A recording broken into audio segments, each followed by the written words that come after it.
aset yang mudah tercuri atau digelapkan, atau ketiadaan informasi yang sifatnya objektif. Yang kedua, resiko pengendalian adalah resiko yang bisa timbul akibat kelemahan sistem pengendalian intern, entah karena desainnya yang lemah atau pelaksanaannya yang tidak sesuai.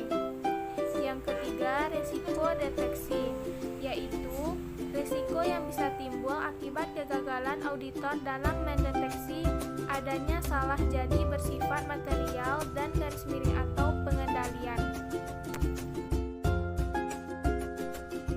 Menilai resiko. Penilaian resiko adalah pandangan menyeluruh di tempat kerja untuk mengidentifikasi hal-hal, situasi, proses yang dapat menyebabkan kerugian terutama bagi orang-orang. Hubungan resiko dan bukti audit. Yang pertama, jika auditor mempertahankan resiko audit konstan dan tingkat materialitas dikurangi, auditor harus menambah jumlah bukti audit yang dikumpulkan. Yang kedua, jika auditor mempertahankan tingkat materialitas konstan dan mengurangi jumlah bukti audit yang dikumpulkan, risiko audit menjadi meningkat. Yang ketiga, jika auditor menginginkan untuk mengurangi risiko audit, auditor dapat menempuh dengan berbagai cara. Selanjutnya masuk kepada faktor yang mempengaruhi risiko audit. Yang pertama, yaitu sifat bisnis. Yang kedua, hasil audit sebelumnya. Yang ketiga, pihak terkait.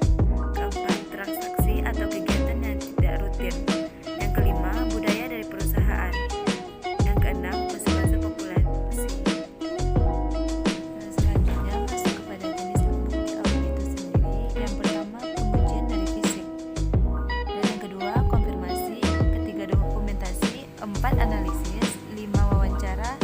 6. Perhitungan ulang, dan 7. Observasi. Kemudian masuk kepada poin reliabilitas bukti audit.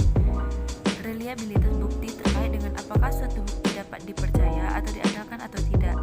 Jika suatu bukti dapat diandalkan, maka bukti tersebut sangat membantu meyakinkan auditor bahwa laporan keuangan klien disajikan secara wajar. Adapun dari reliabilitas bukti tersebut, yang pertama yaitu dokumentasi, yang kedua konfirmasi, ketiga prosedur analitis, dan 4 rekalkulasi.